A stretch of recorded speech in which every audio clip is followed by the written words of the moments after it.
Hello and welcome to another episode of the Firearms Insider Gun and Gear Review Podcast. This is episode 45. On this show, we showcase gun reviews, gear, and anything else a gun enthusiast may be looking for.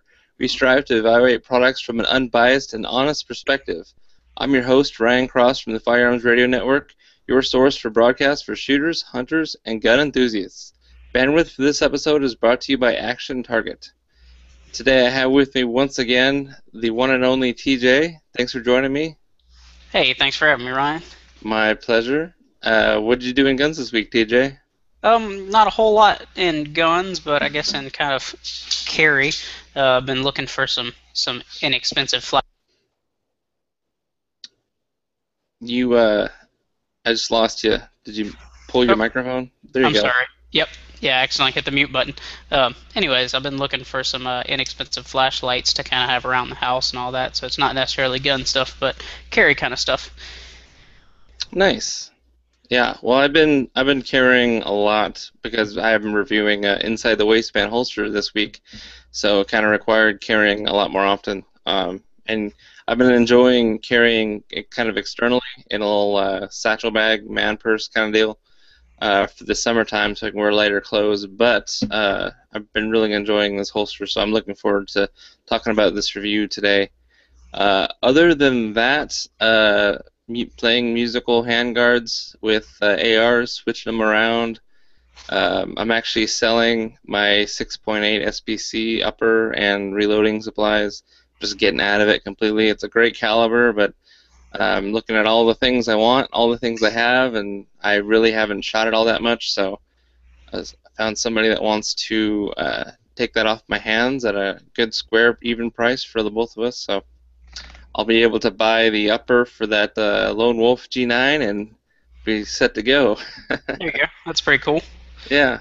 I've been trying to sell some stuff myself, and nobody's wanting to bite. Have you tried Arms List? No, I haven't. I've just been using some local Facebook pages. Maybe I'll throw it on there. You have to try Arms List. I've been doing the Facebook thing too, and I've maybe sold maybe one or two items off of that. But Arms List, it seems like I get requests from all over. You gotta do a little bit more vetting of the individual, but it's great. A lot of exposure. Okay, well, that's good. Maybe we'll have to talk off air about it a little more. Yeah, absolutely. So, this week, announcements. Guests are always welcome on the show. I've gotten a couple emails from guests. We do sort of really need you to be able to do this online chat using Google plugin, which is free, with Google Hangouts.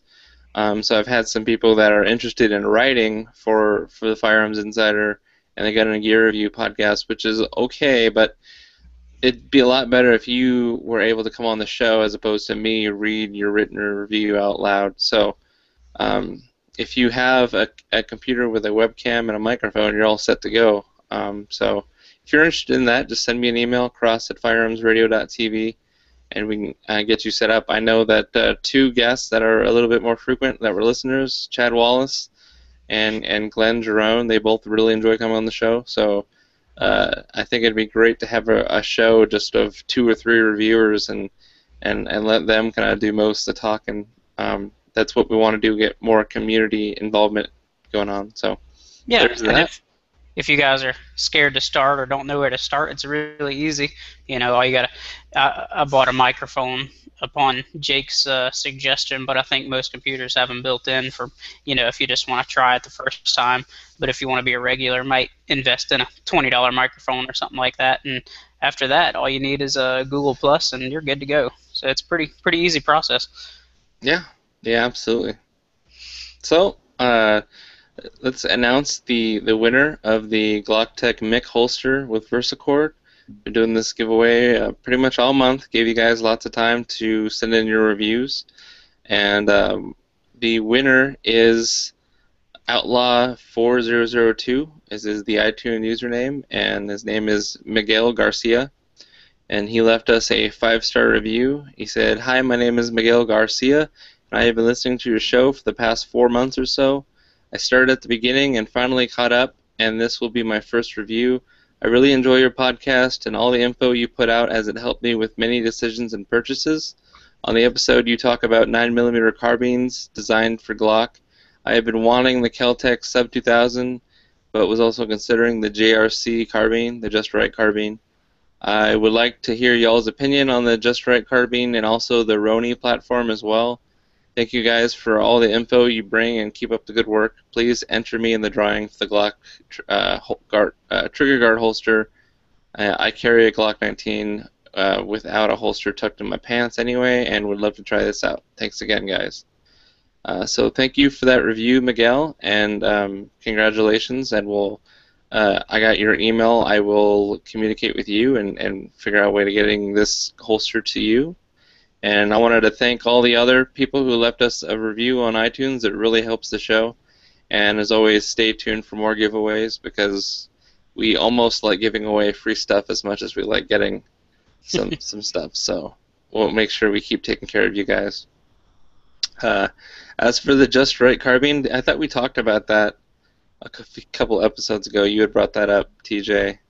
Yeah, I was actually, think I had mentioned the one that we're going to be talking about a little more in depth today. I think the Just Right carbine, I didn't do a whole lot of research on it, but it seems like it kind of had mixed reviews. Just some people said it was awesome. Some people said it had quality control issues, if I'm remembering right off the top of my head. Yeah.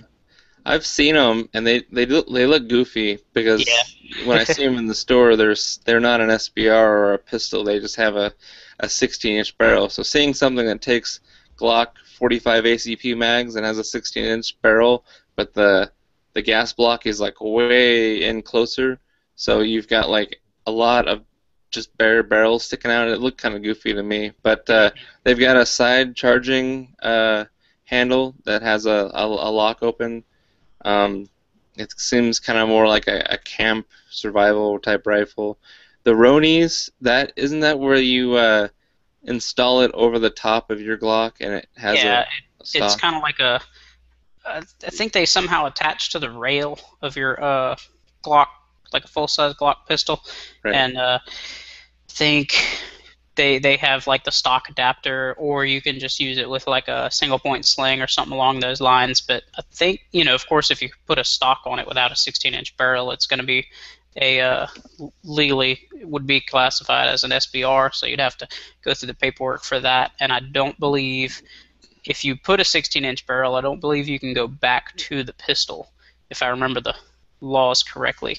I haven't looked into that too much because, again, I think those look funny, and I'm a big aesthetics guy, so take a look at it, and if it looks funny, I'm almost just immediately turned off. But I'm pretty sure there's a bunch of legality stuff, and some people like them, but I don't even think you can get a 16-inch barrel for them.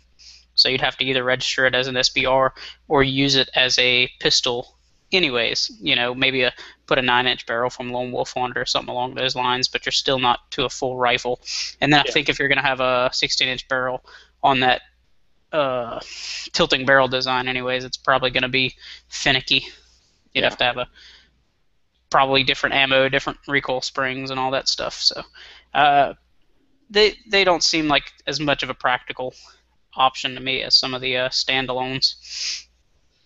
Yeah, and I think actually I saw, speaking of Lone Wolf, I think I saw Zach Carlson posted a picture of some of what he's carrying into those dangerous Idaho woods these days. And I'm not sure if it was a Roni, but it was something similar that goes over his 10mm Glock and gives it a stock. But that looked kind of cool. Maybe he's trying to be a trendsetter and bring that all back. Yeah, now that you mentioned that, I do remember him posting that picture early this week. He posted that on the Lone Wolf page. Yeah. Let's see. He says it's a KPOS Pathfinder chassis. So I'm not sure what that is, but I've never heard of that one. Maybe it's a new contender. But it has a folding buffer tube type attachment on the back, like a AR pistol would. So I guess that gives you some kind of a cheek rest to be able to kind of like a lot of people recommend with the AR pistols. You just kind of rest your cheek on that tube. Yeah. We'll have to bring that on the show. One of these next couple episodes, we'll bring that on and talk more in depth about it. Yeah, we'll have to do that. because Yeah. I guess that's a new contender because I haven't seen it around other than this post. Yeah. Either that or they just been buried in the interwebs for a long time. Yeah. Now, only by sheer coincidence, it does turn. I am going to be, or we are going to be talking about a pistol that takes Glock magazines that's configured kind of like an AR. So we will be talking about that today. That's going to be the TNW Arrow Survival Pistol. So stay tuned for that. That's just sheer coincidence that it worked out that way. Yeah, I thought that was pretty funny when I saw the review in the show notes and scroll down. Now he did mention the Kel-Tec Sub 2000, which I know you had 2 or 3 of them at different points in time, didn't you? Yeah, I had the 40, and then because I only had the 40 at the store, I thought it was cool. Shot it a couple times. I really wanted the 9, and then I found a guy locally that had a 40 or had a 9 and wanted a 40 and hadn't shot his. So we just did just a simple trade for trade, with the bill of sales and all that. And I had it for a while. I put all the Red Lion tactical rails and stuff on there so you can keep your scope on there and just index it 45 degrees.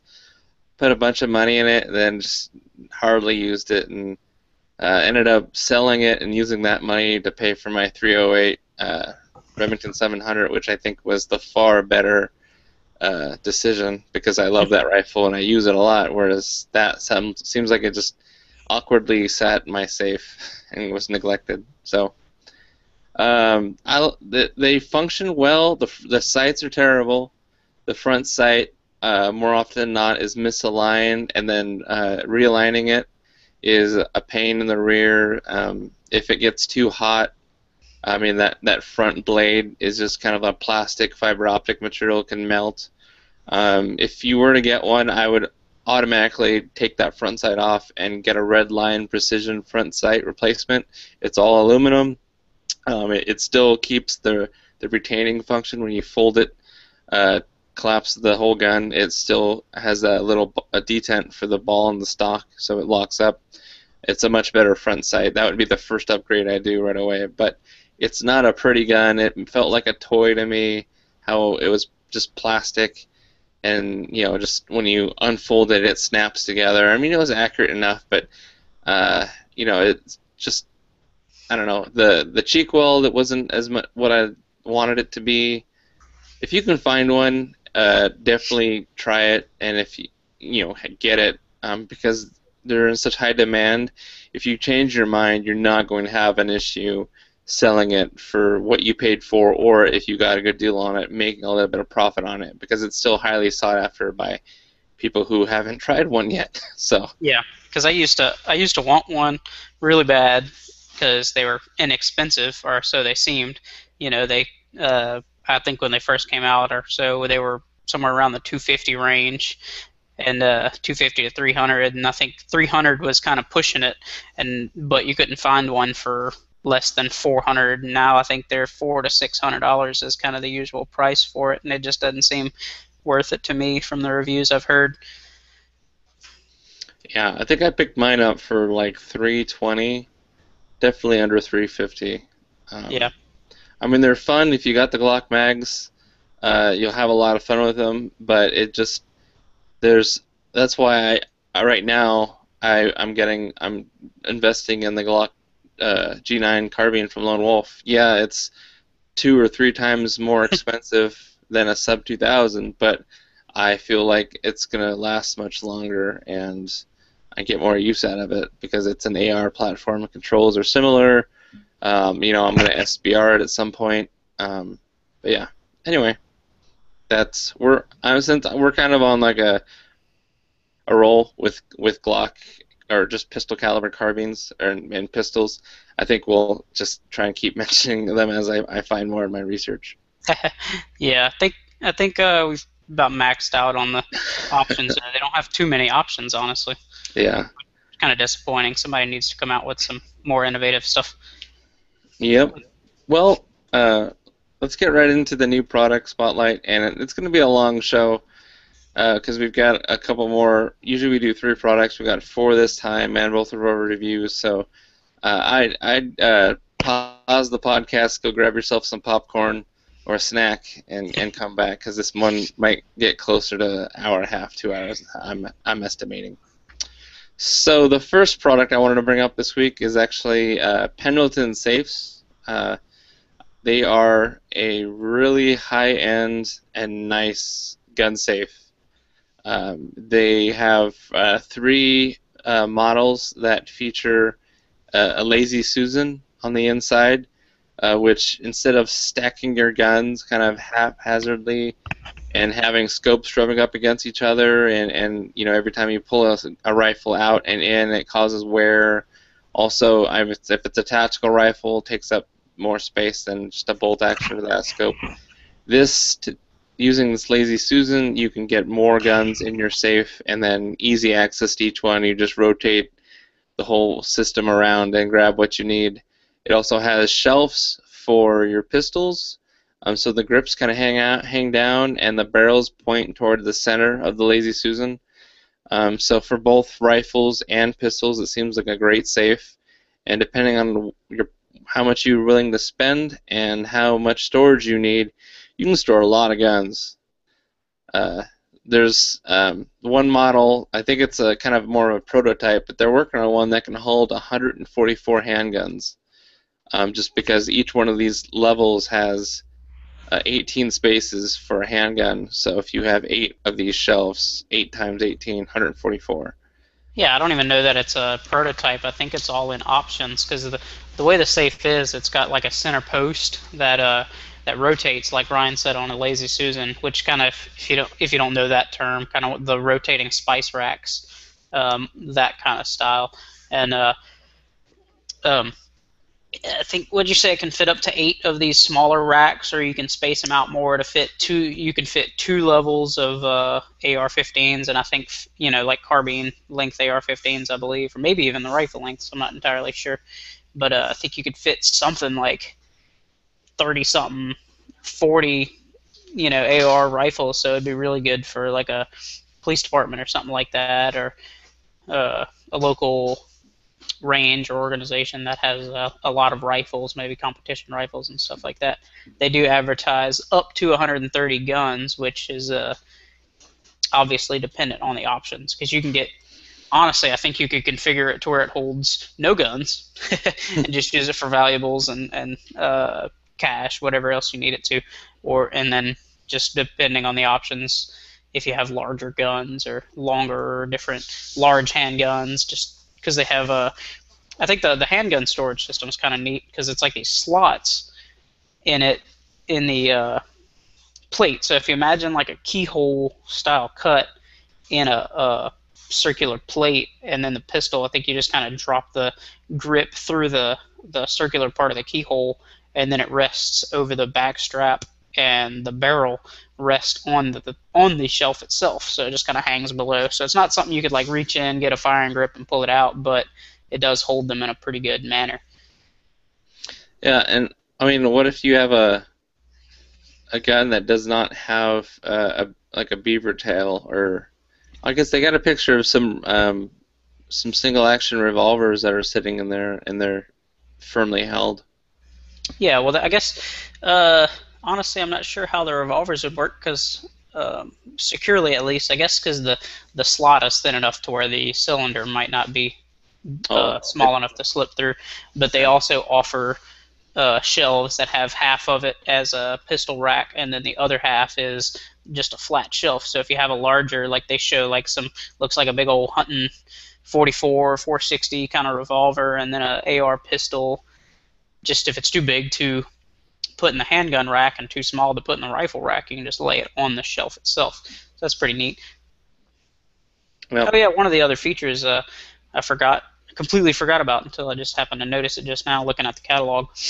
It has, the entire thing rotates on the inside, but on the top of it, you know how you're always sticking ammo and this and that on top of the safe itself? Well, the top also rotates like the Lazy Susan of the rest of the safe, so you can put an ammo can on top, and rather than having to climb up there and figure out which one you're looking for, just rotate the shelving, and it'll rotate the top of the safe around to you to get what you need.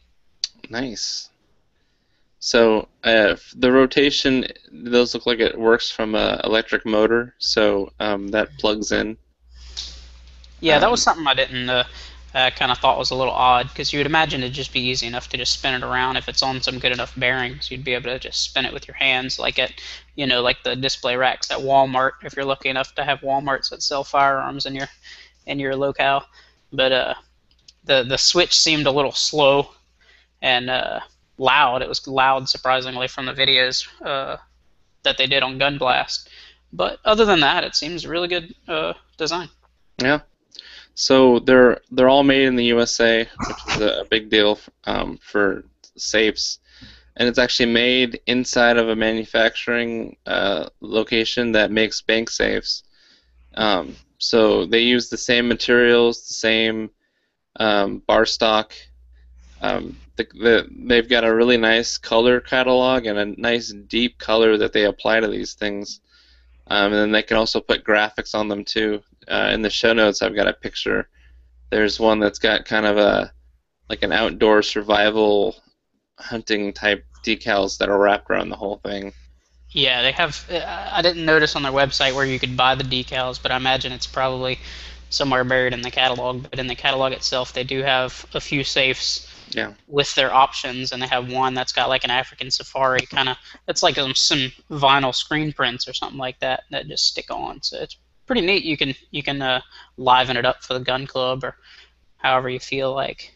If it's just going in a closet, you might just want the standard colors, but they show one. Actually, it's a really nice picture. They have a really nice kind of plantation-looking home with everything's white and brick and light wood, and they have this, this big honking safe in the middle, but it doesn't look bad. It's this nice white gloss-painted safe with chrome accents and stuff, and it just kind of blends in with the rest of the house. It doesn't look like a giant ugly safe sitting in the living room.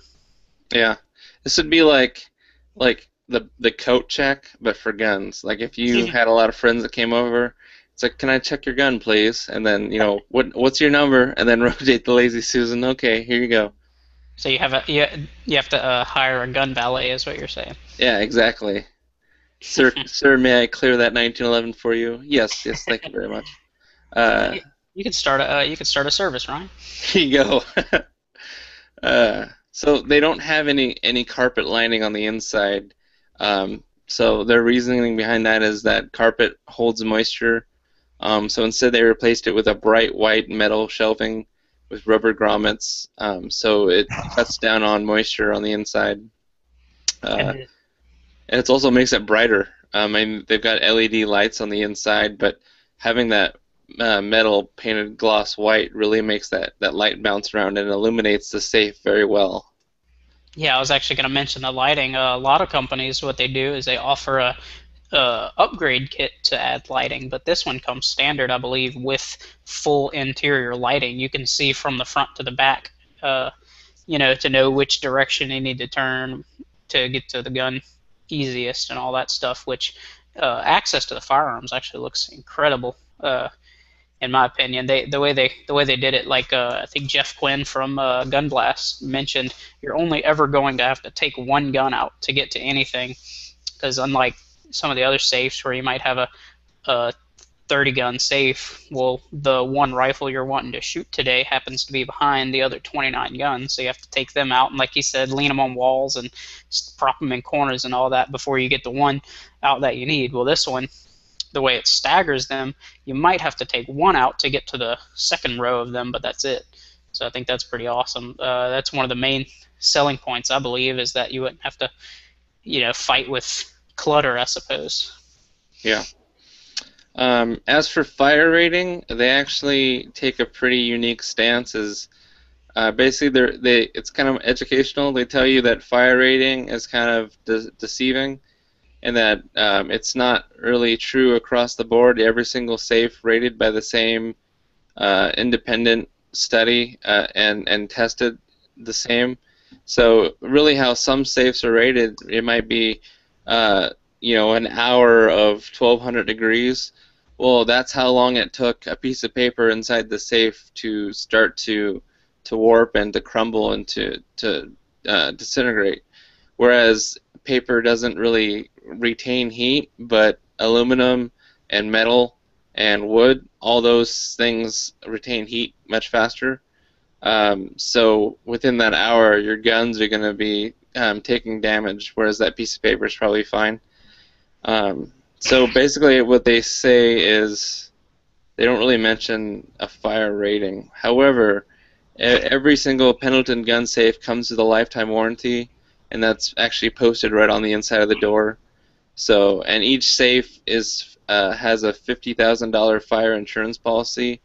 So you will not find a better protection from a gun safe manufacturer. So they've got a pretty nice claim on there. And then as far as security goes, they actually they hired a testing group called OutTech, who basically go around videotaping and testing how long it takes for about a dozen of their staff, which are big guys, to break into gun safes. And so after about 12 minutes and 45 seconds, they were using mauls, picks, pry bars, sledgehammers, axes, screwdrivers, etc. They couldn't break into the safe. And so the manager of that company stated on video that most safes can be broken into by their team in about 1.5 minutes. And after almost 13 minutes and counting, they still couldn't get into the Pendleton. So that kind of is a nice little testimonial about the security of the design and experts trying to break in there.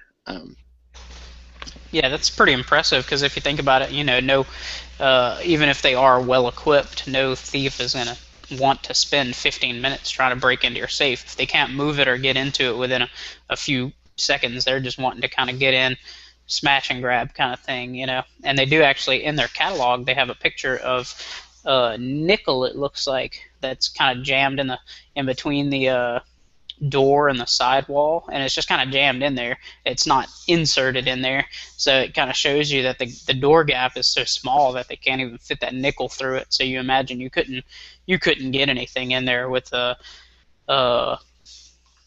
substantial enough prying force to be able to pry that door off. Yep. Anything as thin as a nickel is just going to bend when you put any kind of force on it. Yeah. And to get to some of the features they offer, it's kind of neat. Like most safes, they offer your different entry options, which they have the mechanical combo lock, and then they have the mechanical key lock, and then they have 2 electric combo locks, and one's black and one's kind of the chrome color. And then their handles are actually pretty unique. It looks like a turned handle that's turned to look like a 50 caliber 50 BMG case, so it's kind of neat in that regards. Another little show-off piece just to show your friends how cool you are. And then those are also offered in black, chrome, and regular chrome. That's awesome. Yeah, the MSRPs are going to vary as to what configurations you want.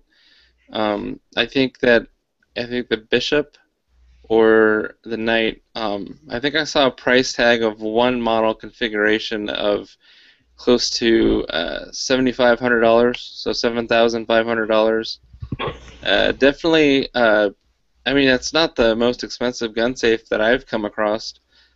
So if you've got that kind of money and the guns that you're trying to protect are worth that much, I mean, you might have one really nice gun that's worth that much alone.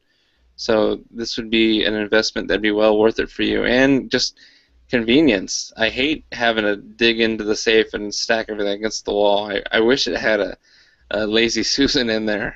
Yeah, it's real nice. And then, like I mentioned earlier, I'm not entirely sure, I don't know if they state this, but it looks like from some of their pictures that you could probably fit somewhere around upwards of 30 plus AR-15s in there. So if you're having differently outfitted AR-15s with scopes and all that, or electronic sights, different grips and all accessories and all that, there's plenty of room in here without having to beat around knocking laser sights or flashlights all together just trying to get one out. There's plenty of room to just grab the one you need and pull it right out. And they even have straps on there, and the straps don't seem to be getting tangled in with other guns, which I'm sure if anybody's ever tried to overstuff a safe has had plenty of straps getting tangled up in barrels and scopes. So. Yep. Well, and the door isn't that big, so if you wanted to put it inside of a closet or like a little nook, it's not gonna it's gonna fit because it's got a nice profile. It's very it uses the space inside the safe very well, which means the outside of the safe. I mean, you shouldn't have a problem getting it somewhere where your huge Canon safe, could take up a whole room just to store the same amount of guns. So. Yeah, you're actually the widest point on their largest safe. I believe it's their largest safe. It's the largest one they have dimensioned in the catalog, at least, is only 32 and a quarter inches. That is substantially smaller than any residential front door, and it's probably smaller than most of your interior doors also. So you're not going to have to be taking your front door frame apart just to get this safe in the door, because most exterior doors are actually required to be 36-inch doors, so it's going to fit right through there. hmm I also did see a picture of a configuration where the round shelves were actually split, or not, like they're only half of the circle of the shelf had slots for guns, and the other half were just solid. So if you had a relatively smaller collection, maybe 8 guns or less, you could have all 8 of your guns, on one half of the Lazy Susan, and then on the other half you could have solid shelving for your ammo, your holsters, and your flashlights and scopes, and anything else. So it's kind of like like, I don't know, those shows or cartoons where you have that wall that's hidden and that rotates, flips around. You could have all your guns on one side and then all your gear on the other. Yeah, So. that's kind of how I thought too. It's almost like a wall, like you said. The bookshelf turns around, and you got your usually some kind of weapons and all that on the spy shows and all that stuff. But kind of alluding to the same thing, all these shelves are actually half circles. If you go look at the catalog, I think you kind of have to go download the catalog to get most of the information, because I think their website's a little scarce if you don't go look at that. But you can see in the catalog that all the shelves are half circles. None of them are full circles to where you're locked down to that particular shelf for the entire round of that level. So you could have, like Ryan said, you could have pistols on one side and a full shelf on the other, or you could have 6 rows of pistols, and on the opposite side you have a row for rifles. Uh, all kind of customizability. I think there's a ton of value in that also. Yeah, yeah. And I imagine these shelves probably aren't too terribly expensive. So even if you did buy it in one configuration and you say, well, I have a few more rifles than I originally anticipated, I'll take out 3 of these just standard shelves and then throw a rifle shelf in. So you could definitely customize it like that. Yeah, yeah. I want to see if I can add this to my wedding gift registry, because I don't want a blender. I don't want a Gerby boat. I want one of these. Yeah, there you go. And that kind of dark orange, and then I can put like a big old FRN sticker on the front. There you go. Yeah, that's one thing too. They have a ton of different good-looking colors. They have the kind of standard colors uh, that you would expect. I'm sorry, hold on. Yep, no sweat. So yeah, if you guys want to check that out, go to pendlesandsafes.com, and that's their website. You can check all those different safes out. Yep. Oh, I guess another feature I should probably add real quick. They do have a little bitty LED light that's kind of out of the way, but it's a locked bolt indicator LED. So that's pretty neat. You can take a glance at it and make sure that the bolt is locked. Oh, that's cool. So let's move on to the TNW Aero Survival Pistol. This is a kind of a very unique semi-automatic pistol. It's not quite an AR. It's kind of proprietary. At least looks different. Kind of reminds me of a Tech 9, but it's got a pistol buffer tube on there with a foam cover. And on the end of the buffer tube, there's a QD swivel for your sling. It takes Glock magazines. They don't. It definitely looks like a Glock magazine, but they don't really expressly say that anywhere that it accepts Glock magazines. But oh yeah, here it says magazine Glock. Available calibers are 9, 45 ACP, and 40. And they've got three different colors to choose from. You can go just straight up tactical hard black, or you can get anodized, and there's kind of a pink black swirl, and then a green and black swirl. It's really attractive, at least to me. I mean, this looks like you just pulled it right off the shelf at SHOT Show. It looks like a kind of press room quality paint job. Yeah, those paint jobs are pretty neat. I think it'd be cool to see them offer a blue and black one in the same pattern. I think that would be my preferred choice right there, because Yep. it's definitely, they're definitely nice with the way it works.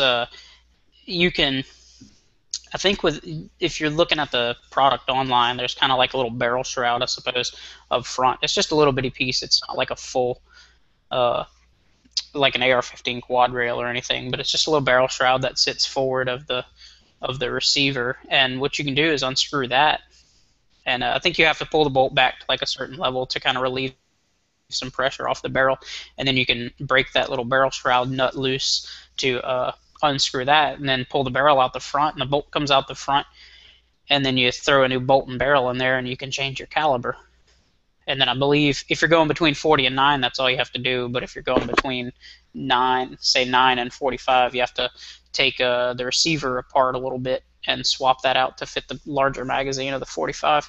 Mm-hmm. So it's pretty neat that you can do that, and they offer the conversion kits right there on the website. Yeah, the MSRP's $800, and it's pretty nice. So they built this for anyone who's concerned with safety or interest in outdoor activities, or just a survival rifle that's small enough to throw inside of a pack. Um, I think I've actually never seen this before until I was looking around for carbines or just platforms that accepted a Glock magazine, and then I saw this, and it's not an AR. It's like an AR's cousin. The grip kind of reminds me of an AK grip or a Sega grip. I'm not. Do you see where if it says you can change those out for regular AR-15 grips? I don't know if those are proprietary I don't or see not. it offhand, but I'm fairly certain they have a pretty lengthy review. I forget the name of the guy online that did it. They did like a full feature walkthrough and all that, and I believe he said it is a standard AR-15 grip. Okay. But I think the reason it looks so funny is I think that's the like Tapco's saw grip, I think they call it. It's just kind of wide at the bottom, so it just kind of looks funny. But you can obviously swap that out for any of your standard Yeah. grips. Yeah. No, you're right. That is right. Good eye. That is the saw grip. But yeah, it like the Just Right carbine, it does have a side charging handle, with a little notch to lock that handle back. It's got a little bit of under rail in front of the magwell for lights and lasers, or angled foregrips. I say that because if you put a vertical foregrip on this guy, because it is classified as a pistol, you're going to be breaking some NFA laws there. So nothing about angled foregrips though, so keep that in mind. Right. And then it's got Picatinny on the top for your front and rear sight, but man, they're pretty close together. There's not a lot of sight radius there. Yeah, but I think I'm actually fairly certain the kit, when you buy it, if I'm not confusing it with something else, I think it comes with a fairly inexpensive red dot or maybe a lower power adjustable, something like an NC Star, 3 to 9 power scope or something along those lines. So you do get sights out of the box, which is kind of a lot to say for some ARs and AR style rifles. A lot of times you don't get sights unless they're built into the gun. So that's kind of nice that they give you something. It might not be the best quality, but they give you something to shoot with until you can upgrade it. Yep. Now, and for the same price, you can get their Aero Survival Rifle, which is a 16-inch and you can have a collapsible stock on there and swap out whatever stock you want, but it is the same price, and you do have calibers of 40, 45, and 9 millimeter, and it can also be ordered or coming soon in 22 long rifle, 22 mag, and 17 HMR. So and it's equipped with a 4-time fixed power scope, and it just looks like a standard M4 collapsible stock. But if you're interested in a longer barrel for a little bit longer range, then I would go with the Survivor rifle, and then you're not limited by whatever grip you want to put on there or stock. You're not gonna make it an SBR, but the pistol's pretty cool too. Yeah, I think I'd probably end up going with the rifle just because I at the moment I don't see the practicality of a pistol caliber gigantic pistol, but maybe like if it was in a 223 or something like that. But I guess I'm kind of like on the thought that if it's going to shoot a pistol caliber anyways, and it's got a relatively short barrel, might as well just have a pistol and then have a separate rifle with a longer barrel and sight radius. Yeah. Well, I guess that's not, in this case, the sight radius isn't even an improvement because it has the same top rail for the pistol and for the rifle. So Exactly. It's really just you're increasing your velocity, yeah, and I mean and your stability for the having a stock. the barrel length on the survival pistol is only 6.5 inches, which isn't that long of a barrel. You could get a barrel that long or longer from Lone Wolf and put it into your Glock and have just a long slide, long barrel, more accurate at longer ranges pistol, Yeah. as opposed to this. So I'm not seeing a whole lot of benefit other than the fact that it just looks awesome. Yeah, the benefit is that it's cool, Ryan. Yeah, it's cooler, of course. That you can't measure that or put a price tag on the cool factor. So yeah, check those out. That's www.tnwfirearms.com. Yeah, I want to add something real quick before we move on. It does look like it has little. If you look at the fore end of it, it looks like it has some milled spots that you could add some additional rail sections, so you could put lights and stuff on the side. But we did kind of mention it was AR-15-esque, I guess you could say. It doesn't have the traditional trigger finger magazine release like the AR-15 would, because with the Glock style magazine release normally being on the left side, it's in the same location on this one. I know like the G9 that you just got, I think it has the standard AR location magazine release, but I think to reduce the engineering, they probably just threw it on the left side where Glock put it, just to make it easier for themselves. So it's a little different user. Well, actually, it's a very different user interface than your AR because it's got that side charging handle, and the magazine release is in a different place. But Yeah. it's just kind of, like I said, it just resembles an AR-15. It's not necessarily an AR-15. Yeah, and the magazine, when you have a carbine that takes Glock magazines in a mag well, in order for the rounds to be able to be fed right, the magazine's got to come down at an angle, pretty much so the floor plate is almost perpendicular with the ground. So I'm looking at a picture and it looks like it almost comes like in front of your hand, like so if you had like a 33 round mag or a drum mag, it's like protecting your knuckles, kind of like it's like just barely a few inches in front of your hand. So if you want to keep that in mind for, if you're grabbing this under duress for defense or something like that, there's not like an open space right there, it seems like, or as much as you would have for an AR. Yeah, because it kind of curves toward the curves, but it angles toward the grip, so it kind of runs parallel, and you only have the distance between basically from the grip to the front of the trigger guard, so maybe 2 inches clearance from there. Yeah. So it's something different. It's definitely cool. I think if you got the purple one for your wife or your girlfriend or your mother or your daughter, they definitely like it a lot. So there you go. I think if Check it somebody out. got me the purple one, I'd like it a lot. I'm pretty interested in the 22 Magnum. I think a lot of people are going to be clamoring for that thing when it comes out, because there's not a whole lot of 22 mag semi-auto rifle options right now. I think Keltec just introduced one, and I think that's the only player in the game right now. Ruger Yeah. used to have one, but they had problems with the bolt cracking or something like that. Yeah, if this could take Keltec magazines, that would be cool because you could get the because I think the Keltec rifle, they changed the name of it for some reason. So their pistol was the PMR and the rifle was called the RMR, but they changed the name of it, probably, I don't know, the Trijicon RMR or something. Yeah, they I probably forget. wanted to cut down confusion there, but I think they called it the CMR, like the carbine. Carbine, yeah, okay. Um, and that takes the same mags as the pistol. So you're talking about a 20 round 30. mag or a 30 round mag. That'd be pretty cool to have in a carbine or a rifle in this platform. Yeah, I agree. So all right, keep an eye out for that. So next up, we're going to be talking about a Rock Island Armory rifle. That's a little bit unique.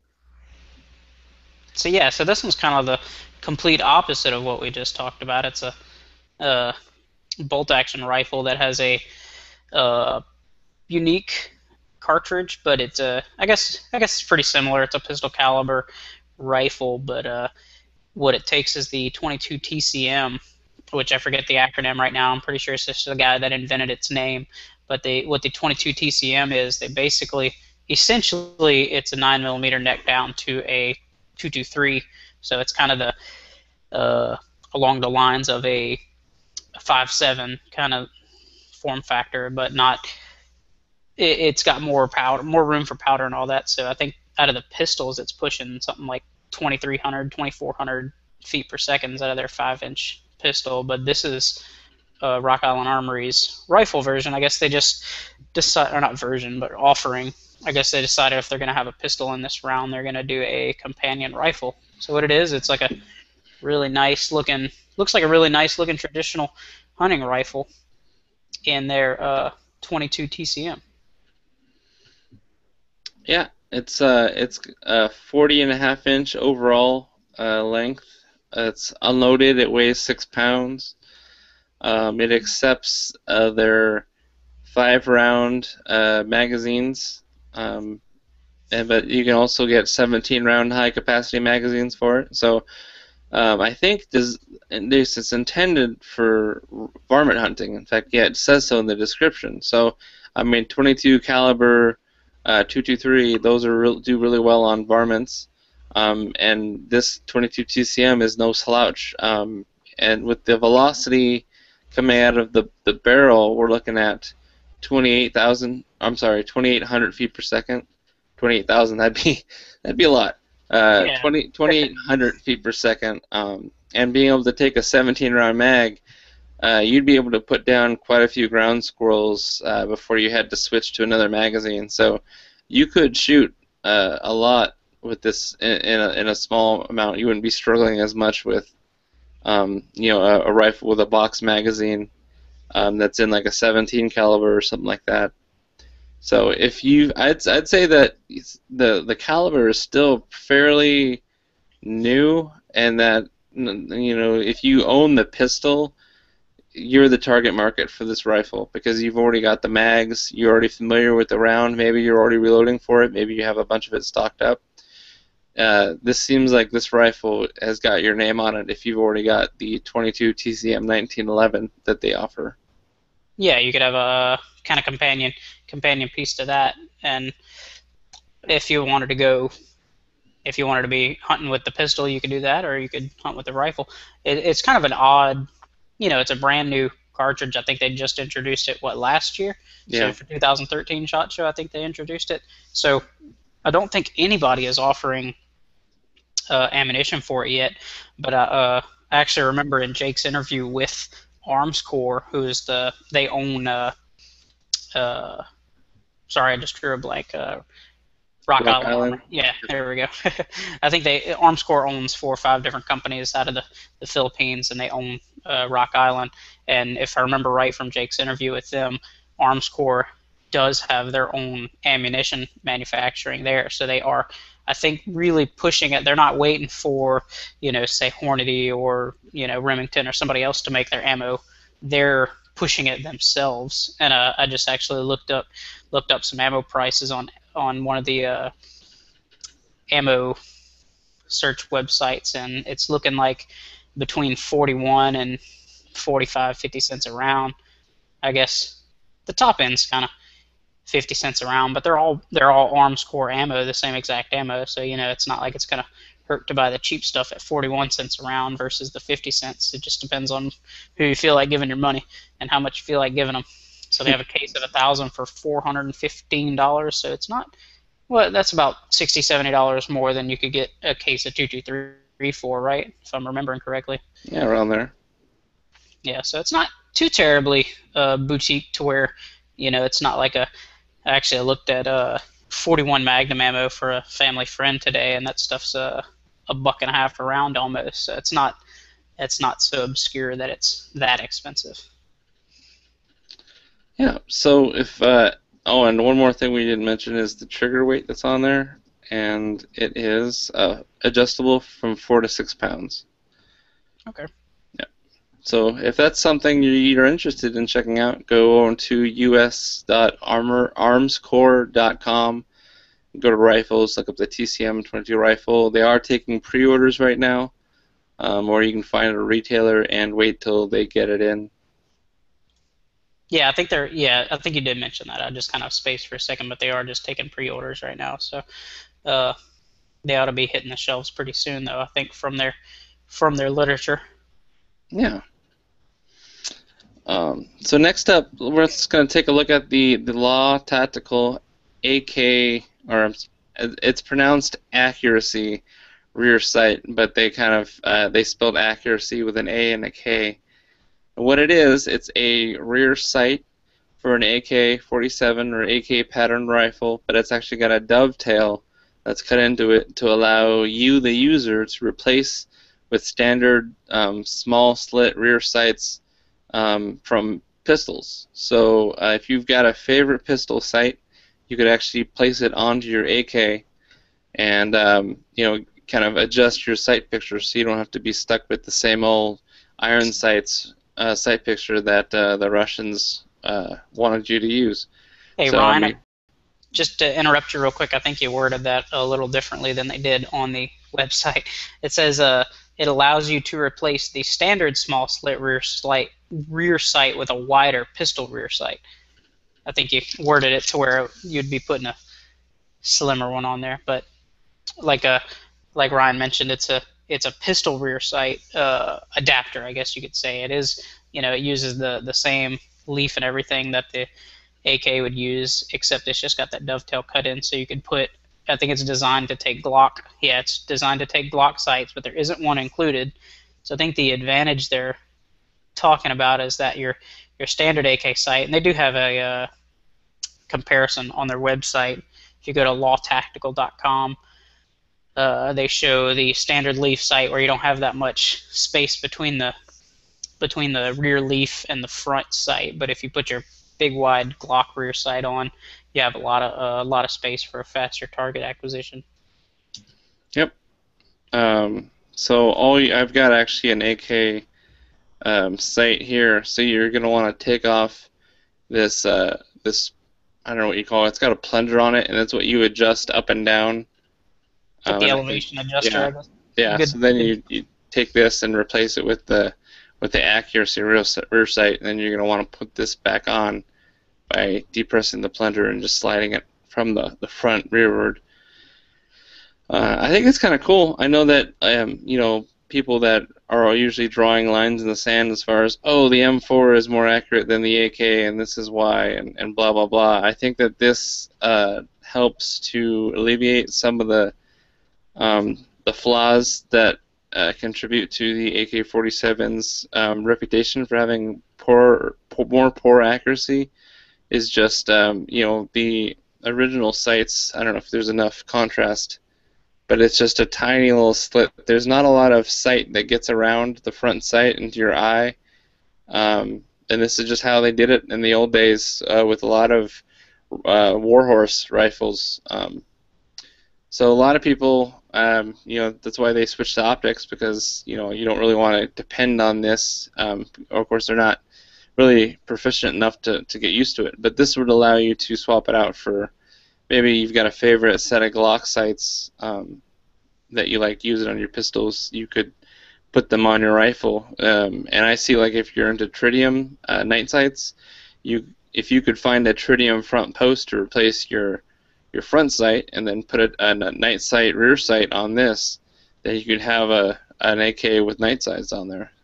Yeah, with as I'm sure most of our listeners are aware, Glocks have, the millions of accessories that you can add to it. So this just it expands the already incredibly customizable AK, combines it with the customizability of the sights of a Glock, and that way you have, infinite combination. You can put the standard U notch, because I'm sure plenty of people have those floating around from throwing on some tritiums or some fiber optics, or you can put even a tritium or fiber optic, or even the Glock adjustable sights if you're looking to get that kind of accuracy, I guess. I'm not sure where that's necessarily the most valuable way to go, because it is drift adjustable from side to side, and then it's got that leaf you mentioned, or that elevator you mentioned to raise the elevation, but they just kind of mentioned that as one of the options. Another cool option is they have Glock does have their, not Glock necessarily, I don't think they make them, but somebody else offers a ghost ring for the Glock pistols. So you have this big giant ghost ring with 2 tritium dots on either side. So it'd be real easy to pick up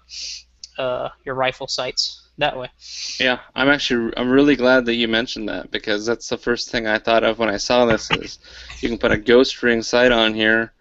I think even a company makes one that's kind of more of a hexagon than a circle ring, but that would work really well. I really like using peep sights on rifles. M1 carbines. Sometimes they had those on there. I don't know. I like it. I feel like in lower light conditions, it's more beneficial for shooting. And then one of the benefits you have there too is that the AK has that round front sight hood. So as the way the human eye works, or the brain and the eye kind of interact, is you're automatically going to instinctively try to line up those 2 circles. It's just something our brains do internally with our eyes. They just want those 2 circles to be concentric and lined up. So that gives you another index point to be able to line it up. It's the same kind of theory that the HK sights are, with their front hood with their rear peep circle. I mean, so probably that honestly is probably one of the better options for this sight. Yeah, I would agree. And the price here is $50 for this rear sight. And let's be honest. Have you bought a rear sight for your AR-15 and was it under $50? More often than not, if it was a really nice one, you're looking at above that range. So I think that I'm going to play the devil's advocate and say yes, because I bought a Magpul sight, and those are only about, I think, $45 a piece. But I think I'm just being a jerk here.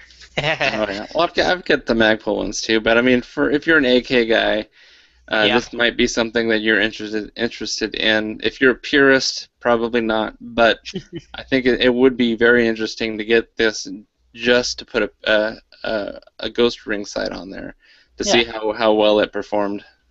And a lot of the other sighting options for AKs are either really cheap, like quality-wise and price-wise, or really expensive because they're trying to get quality. So this is probably a good middle ground, because you could buy a rear sight for Glock. A lot of those are, $80 to $120, just depending on what you get, or less. Could be less. I'm not entirely sure. I haven't looked lately, but you could get some tritiums and stuff like that. And so together you might have maybe $120 rear sight versus some of the higher end sighting options for the AKs.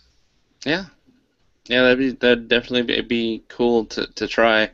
If I didn't have the ACARS rail that's replaced my rear sight, I would definitely be tempted to jump on this and give it a try. But I've already got a rail on there, so. So you have a red dot on your AK? Yeah. Okay. Or I did. I haven't. I'm shopping for a better one. Kind of playing musical optics as well. Anyway, so if you're interested in that, go on over to lawtactical.com and look under their products and find the accuracy site. So let's get right into the sponsored product. Be sure to click on one of our affiliate link banners or go to firearmsinsider.tv/action target. And then when you're checking out the steel and you're ready to make your purchase, use the promo code radio15 to get 15% off your order. So this week I'm jumping back into a non-steel item because they've got some cool little gear items that some people have been asking me, what's the best priced, a range bag, and so Action Target makes a range bag that's a pretty good deal. I had somebody that asked me about they were going to start competing in a competition match, and what's the best drop pouch to get? Where do I find a drop pouch? And so actually Action Target makes a drop pouch. It's called the PT Drop Pouch, and it's only $10. So it's seems like it's pretty good quality. It's large enough diameter on the inside to hold your magazines, your spare rounds, if that's what the stage requires, is having loose rounds, or you can just stick a water bottle in it. So it includes a bungee cord closure with a Velcro flap to secure the contents, and it's got a reinforced half-inch hole at the bottom that allows any unwanted debris or water to just drain out. So just kind of a little grommet at the bottom.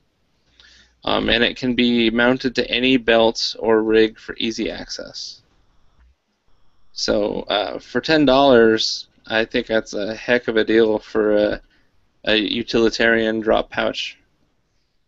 Yeah, it looks like it's got some heavy-duty construction on it too, and I'm sure coming from Action Targets, it is built pretty well. Let's see, it says durable, heavy-duty, water-resistant nylon, so I'm sure it's probably going to hold up to whatever you need it for. Yeah, and it's when it's folded up, it's about 3.5 inches by 3.5 inches, and when it's opened up, it's about 6.5 wide by 8.5 high and 3.5 deep. So actually the picture is kind of misleading. It is a generous drop pouch, so there's enough room for you to drop your magazines and your carbine mags, or like the description says, if you want to have a water bottle with you when you're walking in between stages, this would be a nice bit of gear to add as well. Or even like shotgun shells is a big thing too. As if you don't have a bunch of loops to put your shotgun shells, you just kind of keep them loose in a dump pouch. That works too sometimes.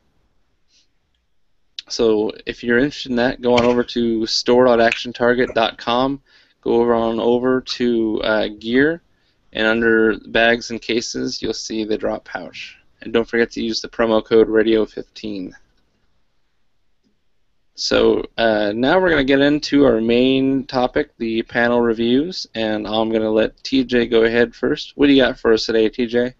Yeah, this week I have another flashlight option. I know you kind of messed with me for having so many flashlights, but I guess it's my niche, I guess you could say. I'm really into flashlights for whatever reason, one reason or another. I don't know, I just like bright things. So what I have for this show is the Maritac AAA LED flashlight with diffuser. It's a little bitty single AAA powerhouse of a light. It's really bright. It's got a high mode of 138 lumens, which you might not be saying that's really bright, but for the size factor of this thing, that's pretty freaking bright. It's about the size of a chapstick, tube of chapstick. Actually, it's probably a little bit smaller. About the same length, maybe a little smaller in diameter. It's made of aircraft aluminum that's been anodized for the corrosion resistance. The reflector is that orange peel type texture that you see on some lights, and it gives you a smooth, even beam. The reflector is also made of an aluminum alloy, so it's going to stand up. It's not a cheap little plastic. That is powered from a single AAA battery and is reverse polarity protected, so that way if you stick your battery in the wrong direction, you're not going to fry your light. So that's a pretty neat feature there. The clip is really sturdy. and it's reversible. It has two little grooves on the body of the flashlight where you can unclip the clip. It just kind of clips around the body, and you can turn it around to either hold it with the head facing, like let's say you clip it on your pocket. You could either have it where the head's facing down and the entire light's inside your pocket, or you can have it where the head's facing up, which is going to protrude from your pocket a fair amount, but some people like to carry it that way. You could, if you place it to where the head is facing up, it makes a nifty little makeshift headlight that you could clip on to like a bill of a cap or something along those lines, so you're not having to hold it if you're trying to work on something. Or I've actually clipped it to the collar of a shirt, or maybe if you have a backpack strap, you clip it on there. Just anything really to give you a hands-free light.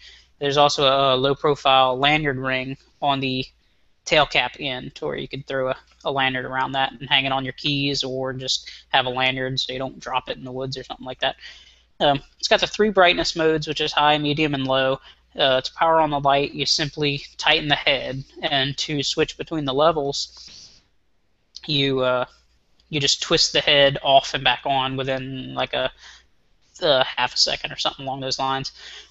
It comes on in the medium, which is really nice, which is advertised at a 40 lumens. It's really nice that it comes on in the medium and not the high mode if you're trying to protect your vision. You don't turn it on all the way blaring, or if you actually need to see, it doesn't turn on in the low mode. And then once you turn it off, it'll revert back to the medium if you have it off for over 3 seconds.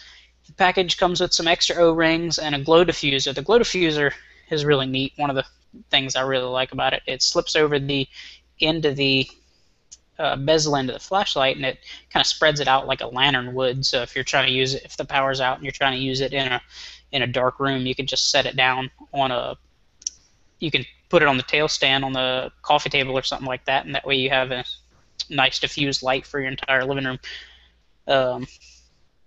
It's bright enough. Actually, oh yeah, that was another feature. I'm sorry, I skipped ahead.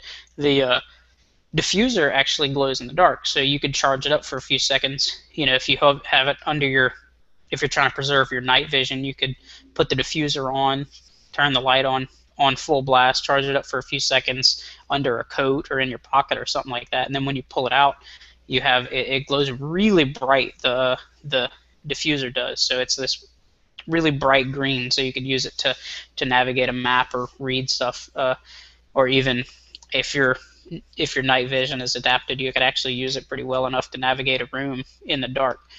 It's a flexible material, which kind of makes me worry that it's going to eventually stretch out and not stay snug on the head, but for the moment it stays on there pretty well.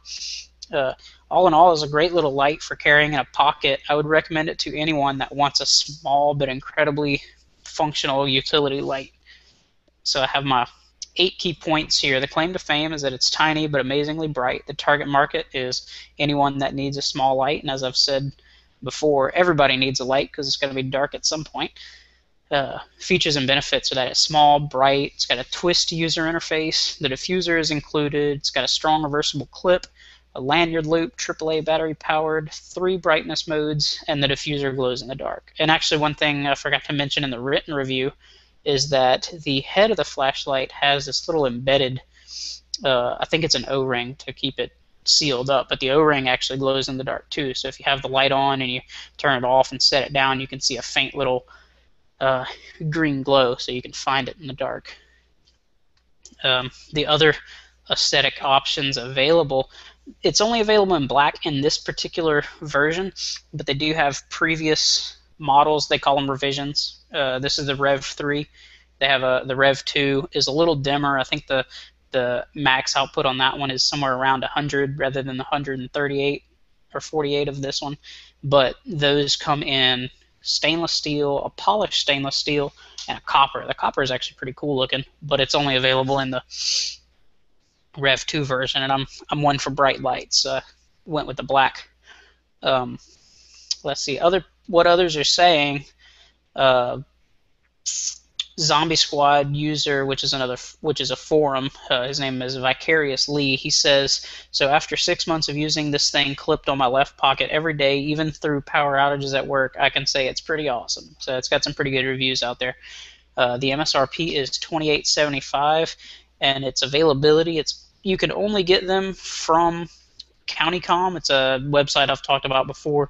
They offer a bunch of good EDC type stuff. I'm sure you can buy them on eBay and stuff like that, but the only place that regularly stocks them is CountyCom.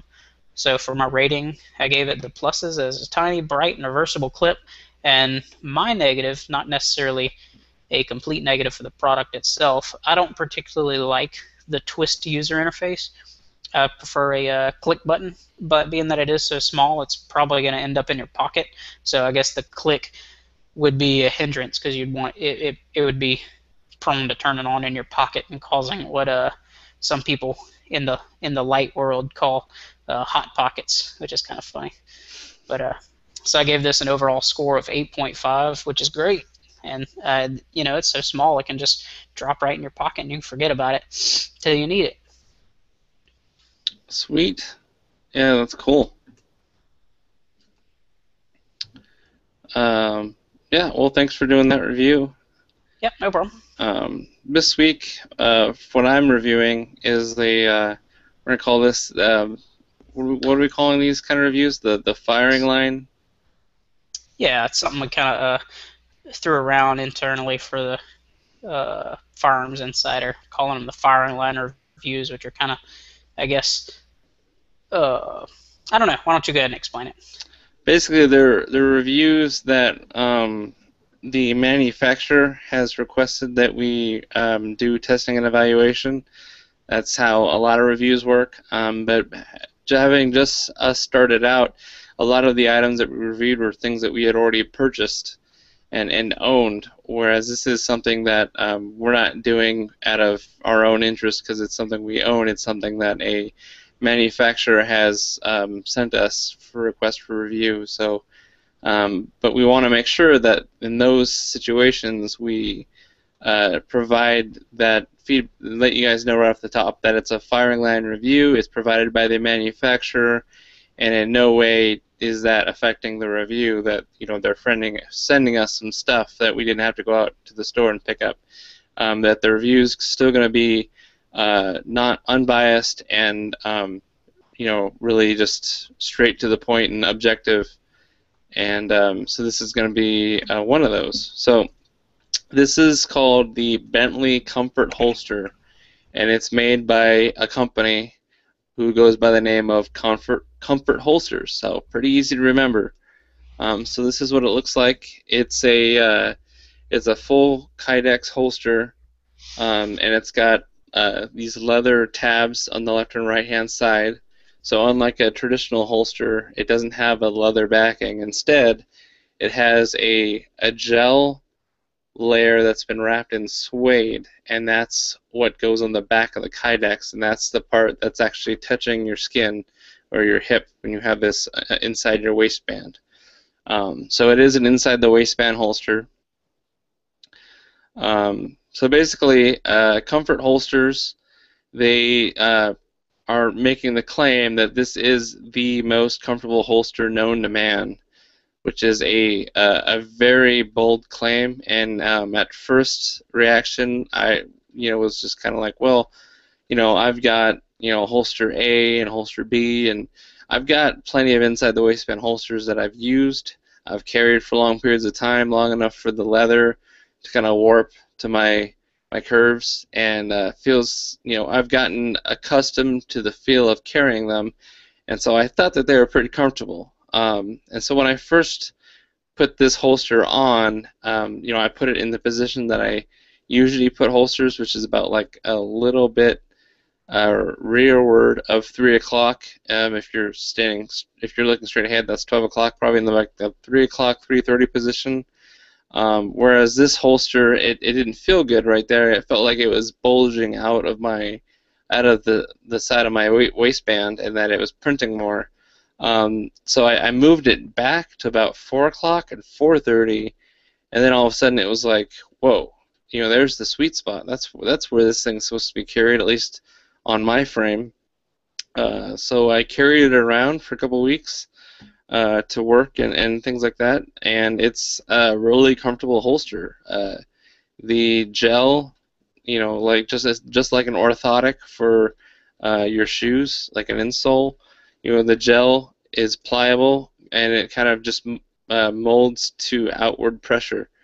And then it's wrapped in suede, which is not only really soft to the touch, like suede shoes, but it's breathable. So your skin can actually still breathe, which means you're not going to be sweating as much as if it was a full, leather-backed holster.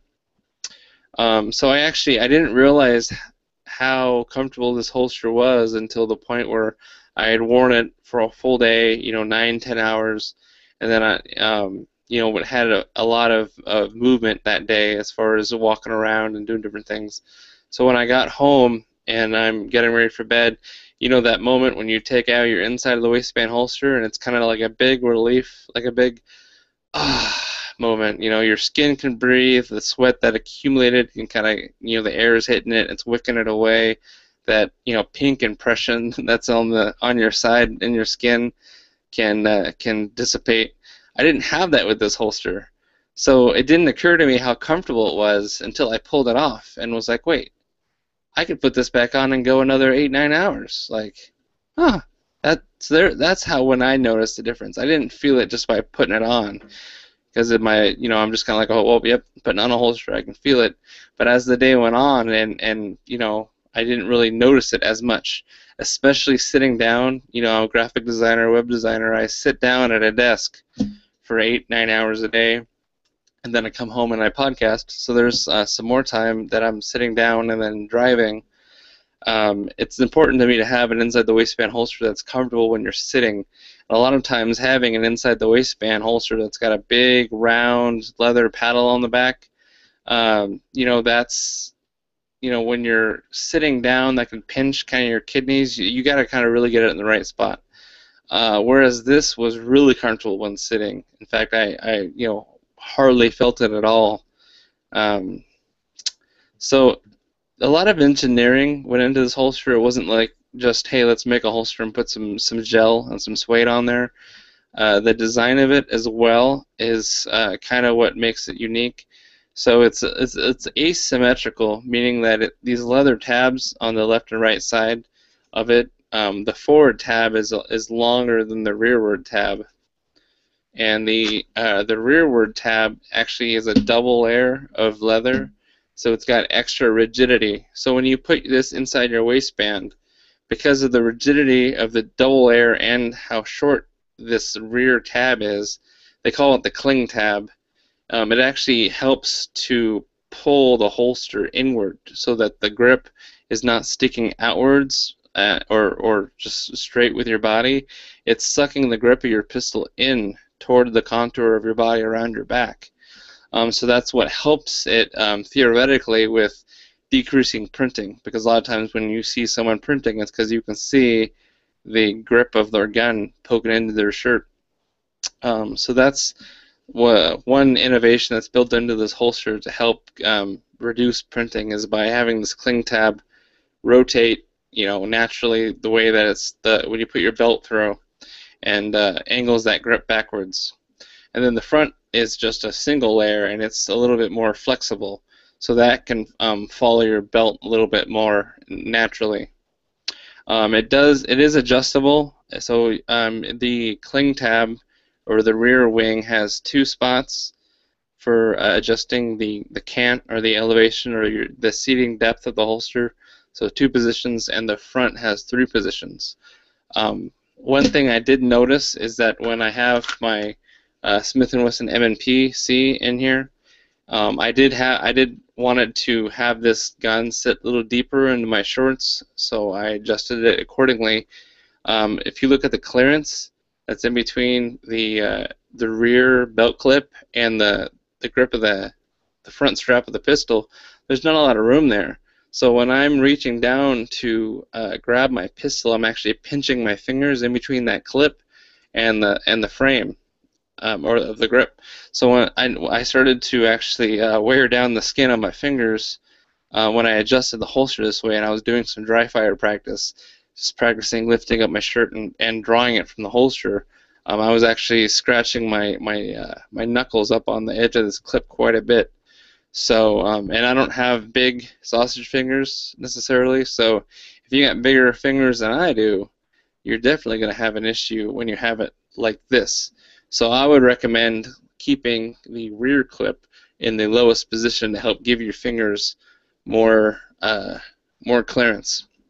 And so they wanted a holster that had less of a footprint, meaning not as wide as other inside the waistband holsters. So that's why it's got such a shorter wing or a shorter tab right here, which, the shortness of it also greatens the effect that it's able to kind of cant or rotate this holster inward. If it was longer, that effect would be minimized. So there's kind of a little bit of a trade-off in the design there. Of course, if you're carrying a pistol that's not a compact like this and has more of a frame, you do have more gun to grab onto to purchase. So maybe it's just my case with the Smith & Wesson M&P C, but that's one thing I wanted to point out. So it's called the Bentley, and I saw that they had another holster that had a single clip on there, and they call that the Jaguar. So I'm seeing that they have a car theme, a high-end classic car theme, which I imagine comes, when people say like, "Oh man, that's a really nice phone." That's the Rolls-Royce of phones right there. That's a lot of kind of grassroots marketing people say, I guess. So I'm thinking, as you could say, that this holster is nice. It's the Bentley of holsters, and so that might be where that name came from. So overall, I've liked it a whole lot. It's been really comfortable. I've tried it with a couple different pairs of pants. I did find that they did have increased retention as opposed to a holster that, half of the gun was covered by Kydex and the other half had, leather. Being fully wrapping the gun in Kydex not only keeps sweat off of the finish, which you're sweating less because of the breathable suede anyway, but it provides greater retention. I mean, I could shake this thing upside down all day and that gun's not going to come out. And yet when I was doing draw practicing, of course it is fairly new, and so it's going to, the tolerances are going to open up a little bit more the longer I carry it, but it's really good retention. So if you prefer to carry in the 3 o'clock position, you're going to want to carry this a little bit further back to find that sweet spot. At least for me, being the profile, the height, and the weight that I am. And one other thing is when you first get this thing, it smells really bad. I was actually really concerned when I was about to email or call the company saying, "Why does your holster smell so bad?" It's actually the smell of the adhesive that binds the suede and the gel to the Kydex body. So it's still like off-gassing at that point. So it even says on the instructions, the smell will dissipate after 2 days. Don't panic. So it's really strong industrial smell. It got me lightheaded, but of course I was sniffing it. Never mind. So anyway, if you also would like a Kydex chassis that's made for your pistol that has a light or a laser on there, you have to ask that specifically and just ask Rob, one of the owners. I don't typically carry I've got a Streamlight TLR3 that I got specifically for this M&P, but then I forgot to mention it. So I've been carrying it without the flashlight, but then just keeping a smaller one in my pocket. So if you want to be able to have this very small footprinted holster, but also have room for your flashlight, I think it would be a very good candidate for that, because it wouldn't have a lot of bulk, and it would help really keep down the printing on that. So claim to fame is the most comfortable holster known to man, and their marketing on their website is pretty aggressive. And they say that leather made a great cushion back in the horse and buggy days, or for gladiators. But with the technology that we have today, we can do a lot better. So the target market is concealed carriers that are looking for a more comfortable holster for inside the waistband carry, and don't mind a little bit of a higher price tag for the materials. So the features and benefits, it's got the gel cushion with a suede lining for protection that's breathable and just pillowy soft. It is tuckable, so if you want to tuck your shirt in, you can do that. The adjustment clips have a three levels for cant and seating depth on the front, two for the rear. The cling tab, which is kind of like patent pending, it's rigid and short and helps angle that grip in. The full Kydex body gives you extra retention. It does have a smaller footprint, and of course, made in USA is one good thing. But there's two other great things about this holster. It's got a lifetime guarantee. If you ever have a problem with it or an issue with it, you just call them, send them an email, and they'll get you set up right away. But it also has a 6-week buyback warranty guarantee, meaning that in 6 weeks of you carrying it, if you're not completely satisfied, they'll buy it back from you because they're confident in their product and they know that somebody else will be comfortable with that holster. So that's really nice. You won't. A lot of holster makers, they've got like a 30-day warranty or something like that. 6 weeks, I know it's a little bit longer than 30 days, but it's still pretty good. As far as aesthetic options and colors, the Kydex does come in black, or there's a desert tan option as well. As far as other reviews, I found one review from the firing line, and he said, during a very extensive search for an inside the waistband holster to fit my Glock 19 and mounted Streamlight TLR-1, I ran across Rob Durham. When I first contacted Rob, he was in the process of moving his shop into the back in one of his local gun shops. This move has enabled him to make holsters for pretty much anything that the shop might carry. After hammering out all the details of what I was looking for, Rob was able to put together a mold for my combination and for future use. Instead of leaving a waxed backing on the holster, Rob had mated a second layer of leather for added comfort. It does not affect the flexibility of the holster. It doesn't affect the thickness either. This holster is fairly thin. I think I would have liked to see him run a row of stitching in the sculpted track running the entire perimeter of the holster, but we'll see how it holds up. I think they mean the tabs, how sometimes there's stitching around them just to make sure that the leather doesn't start to, the layers don't come apart.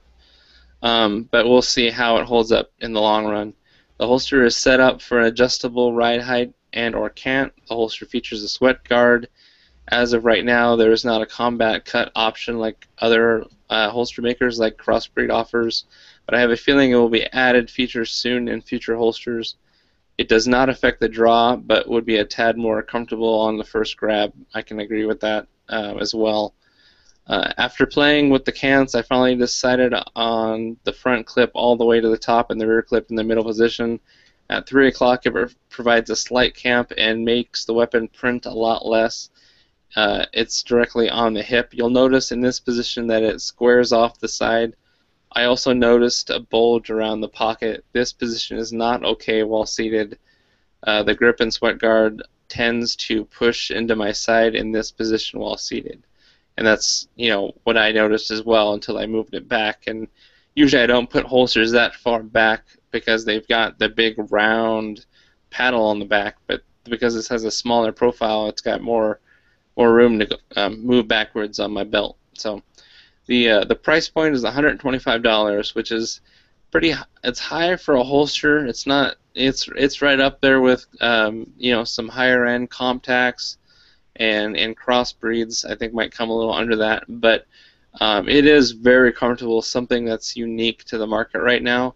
I don't think you're going to find another holster that right out of the box is that comfortable, and that's another major selling point. That's actually my first plus in the R rating.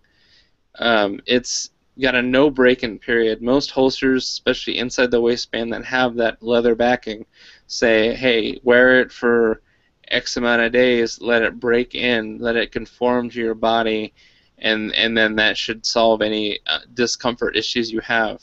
This holster does not have a break-in period. It should be comfortable right out of the box, so that's kind of nice. I gave it pluses for the cling tab design in helping prevent extra printing or reduce printing as much as you can. And the suede and gel combo are really comfortable. No chafing or anything like that. When you have a really active day or activity, it's not going to rub up and discomfort your skin as much as leather would. And the 6-week buyback guarantee shows major faith in the product and customer satisfaction. So as for my minuses, the smaller footprint and that putting that rear clip right underneath the grip, that was a big minus for me. And I'm going to have to, it forces me to only use this lower position so I don't scratch the heck out of my middle finger. The experience with experimenting with different pants and tops, there were still some signs of printing through light clothing, just due to the fact that it's got a full Kydex body. It's not the thickest Kydex. I think it's about the middle ground. I think it's 0.8. I think the thickest Kydex most people use is 0.93. And I think as low as 6. So they chose the middle ground, but it's still got a somewhat of a significant profile and width. So you still might want to wear like an overshirt, like what I'm wearing, or just to help cover up any printing in like a light shirt, especially like a light colored shirt. The strong smell of glue the first couple days was pretty strong enough to give it a negative, but it did dissipate after about 2 days. It just lets you know that holster came, right out of the oven, as it were. And the price point is on the higher end of the market, but it is high quality and it's different materials that you don't see on any other holsters these days. So when I first got this holster, I thought it was like a niche, kind of not gimmick, but I was like, oh, okay, well, we'll see about this. And then after I wore it and I actually carried with it, I didn't just slip it in my pants and go, oh, nope, that's uncomfortable, rip it out. I carried it for a couple days, and I pretty much right away noticed how much more comfortable it was than some of my other holsters. So the big question is, does this make me want to get more comfort holsters for my other carry guns? And the answer is, yeah, it kind of does. Glock 19 with a light on there, I think that might be what I purchased from them, just because it is a really comfortable holster. And after wearing this, and then going back to, I'm not going to mention other brand names, but other inside the waistband holsters that I have for the same firearm model, I'm going to reach for this holster before I reach for one of those, just because the benefits outweigh any other difference between the two. So I give it a solid 8 as being great. I think that it's a really awesome, comfortable holster, and depending on what kind of day your work day consists of, or the activities that you want to do, I think that you'll find that this offers you much more comfort than maybe what you're used to having, especially if it was one of the cheapest inside the waistband holsters you could get that don't have any engineering as to making it more comfortable for the user. You can actually tell the thought that went into the holster, so I really appreciated that. So there's my review. Yeah, I thought that was a really good, thorough review. I remember whenever you first emailed me a couple weeks ago talking about it, you said, I got this new comfort holster, and so far it is anything but. And then I thought that was kind of a laugh. And then I was waiting for your review to come out, and I see it, and I was like, wow, Ryan gave this thing a good review. So I read through it, and I was like, I guess his initial impressions were wrong. And I think you actually mentioned that in the review itself. I guess kind of like you mentioned, having it in the wrong position, you just had to find your nice little pocket to get it into, huh? Yeah. And you'll definitely want to have a nice quality belt with this, because it's relying on the belt a little bit more than other holsters, just by the design of it. Yeah, you need that belt to pull that rear tab in. Exactly. So that's one big thing, is I was like, man, this thing isn't comfortable, was my first impression.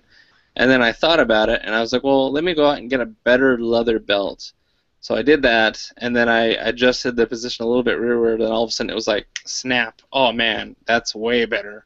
So I guess I need to add that into my review too, is that make sure you use a quality belt, which if you're concealed carrying and you haven't gotten a nicer belt specifically for carrying, you should have done that to begin with, because that's kind of an oversight a lot of people make, is, oh, I'm just going to use my regular old cloth belt or something, and it makes a big difference. Get a nice Yeah, belt. it really does. Did you buy a specific one of the concealment company belts, or did you just I go just find a sturdy I leather belt? I couldn't find any really nice ones that I was interested in with that, and color doesn't really matter, but they had just some black ones in the area at the local store that I wasn't really interested in. So I ended up just getting a nice newer leather belt that was, had a nice thickness to it. But there are some other companies that make holsters that also make belts that I'm going to be looking at and possibly getting a review. I know Tice Holsters, which I've done their logo. They make a belt called the Jake belt, and it's actually named after the owner's grandson. And it's supposed to be a really nice belt for concealed carrying. So I gotta hit them up and see if what we can do to get one to review, because that's a pretty nice belt. I mean, there's lots of belts that are higher quality and meant for this kind of thing, but I think I was gonna hit up him first. So let's keep it rolling and get right into the Tech Gadget app. And I actually found a really cool one for you guys this week. I know it's a long podcast, but this is going to make it worth it as well. And this is the FL, well, the FLIR, the FLIR. I don't know how to pronounce their company name. I think it's pronounced FLIR.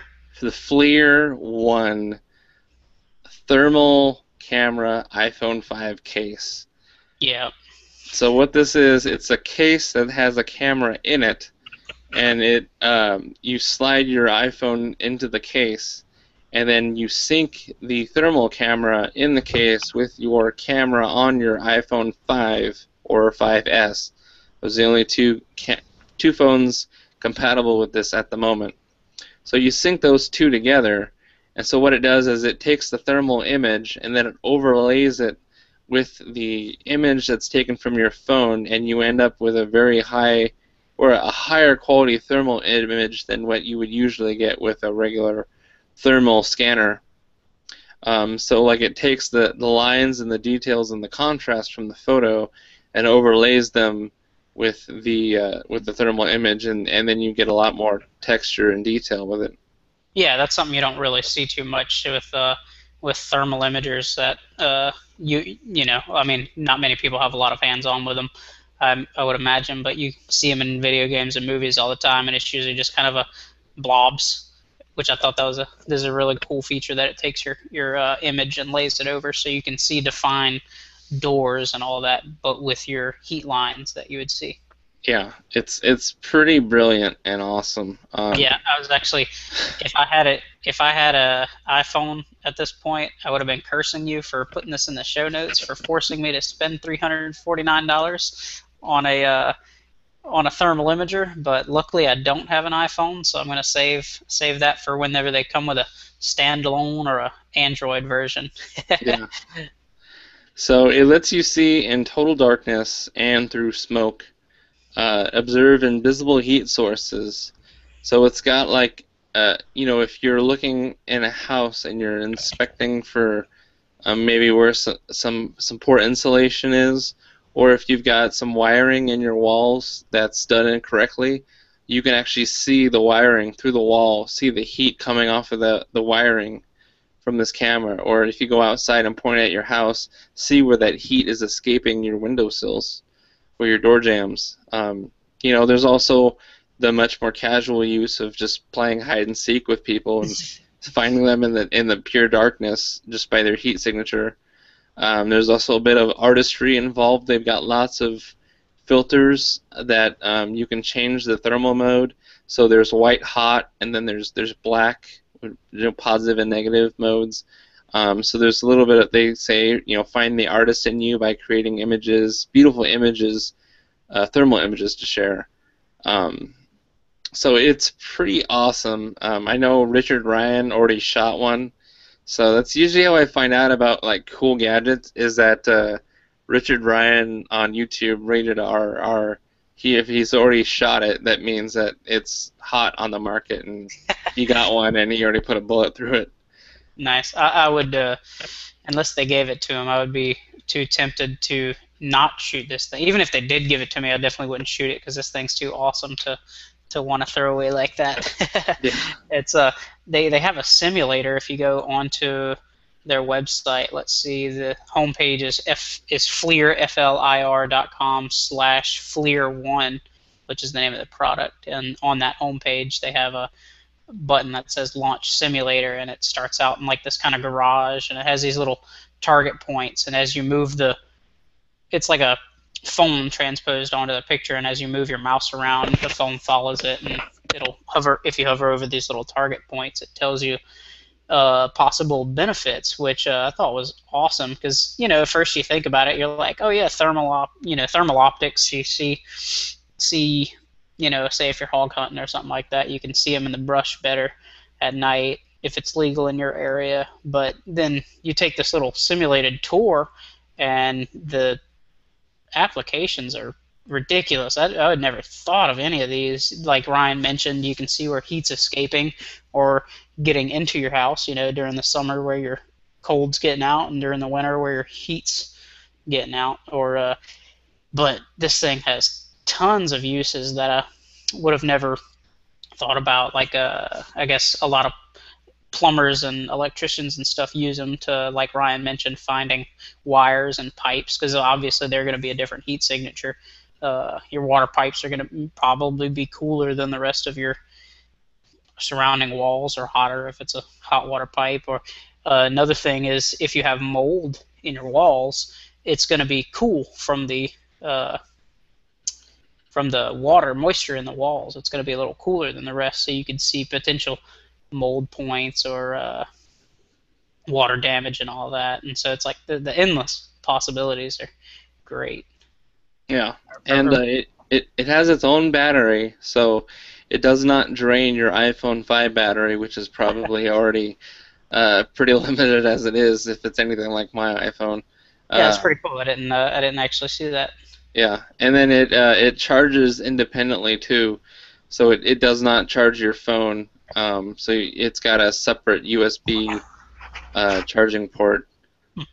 It can range temperatures between 32 degrees, which is freezing, to 212 degrees, and it is sensitive enough to detect temperature differences as small as 0.18 Fahrenheit, which is 0.1 Celsius.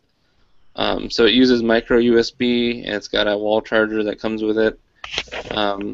You know, iPhone 5 and 5S running iOS 7 or above. And you just download the FLIR One app from the marketplace for free, and then you sync the app with all that. There's a button on the front of the case that actually turns it on, and then you use it in part of the synchronization of the cameras with the app. So I've seen videos of it done, and it's really easy to sync those two together. So it also comes with a USB charging cable and a jack adapter, so you can still use your microphone jack. It is pretty cool. It weighs less than 4 ounces, and it uses it's got a battery life of approximately 2 hours of continuous use, which that's not a lot. So you know, that's one kind of downside, but if you're using it sparingly just to check out something in your walls or whatnot, then it's going to be plenty of time for you to do that. Yeah, I think initially you're going to run that battery down a few times in the first few days, but once you get over the initial awesome factor of being able to see through your walls, you'd probably you wouldn't run that battery down too often, I wouldn't imagine. Yeah, and it even has like a thermometer on there to where when you're first kind of looking at something with the thermal imaging, there's some kind of crosshairs, and it'll actually tell you in degrees Fahrenheit how hot something is. And then, yeah, the different modes, you can switch it from, I think there's like a rainbow mode that's got more colors in it. There's a mode that takes your image and it takes the hottest thing in the room and turns it red, and then it takes the coolest thing in the room and it turns it blue. So you can just see what's the hottest thing, what's the coldest thing in that room. You can also switch it back and forth between, like I said, the positive, the white and the black, positive, negative. As far as if you want the hottest thing to be black, there's that mode. And if you want the hottest thing to be white, there's that mode. So you can kind of pretend you're like an AC-130 Spectre gunship, or like an Apache helicopter, and you're looking for insurgents or something. It'd be pretty fun. I just thought about when you said pig hunting. Combine this with the IntelliScope phone mount. The IntelliScope Pro mounts to the rail on your rifle, and it's not specific to a gun. Like, you don't need to put on an IntelliScope case to affix the mount. It's got kind of like just foam prongs that you just tighten down and clamp to your phone, so it clamps the phone in place. If you were able to mount this to your rifle, you would have a thermal scope on the side of your AR. That would be awesome. And Yeah. you, of course, take pictures and record, so you could actually, while there's no crosshairs for you to be actually using this to shoot your game or your prey, but you could at least film them in and search for them in thermal when you're trying to take some pigs down on your farm. That's pretty awesome. I know we're gonna see that soon on YouTube. The more this product gets out. What we need to do is maybe contact IntelliScope and tell them to find some way to mesh their app with this FLIR app, to where you could have your thermals and your crosshairs. Yeah, that would be sick. That is pretty cool. Cheap thermal scopes and stuff, I think, are in the multiple thousands, and if you combine those two, it might only be $500 plus the cost of your phone. I think would probably be fair to say. Yeah. Or I guess it's $350 for the FLIR and then $100 for the mount, right? For the IntelliScope. Yeah. You'd have a sweet thermal scope for $450. That would be nice. Yep. Yeah. So the camera it uses, it's a Lepton technology, military-grade night vision camera, and it's packed into a wafer-form camera. So it's actually smaller than a dime. Wow. The whole camera itself. So it's pretty amazing. Check out the YouTube videos, and on their website, if you hit Explore, there's actually a bunch of videos and some marketing. Actually, no, it's not under Explore. It's under Gallery. They've got a bunch of videos. They've got some elaborate commercials that, like, a couple that are checking out a house to buy, and it's haunted, but they're not noticing any of that. And they go outside, and they see, oh, there's heat escaping from the chimney. Let's ditch it, and the ghosts are waving by or something like that. There's lots of photos to videos, people taking pictures of their dogs, their pets. I've seen on the range. I think Richard Ryan did it, where someone was shooting a gun, like an AK, at the range, and you could see the barrel heating up.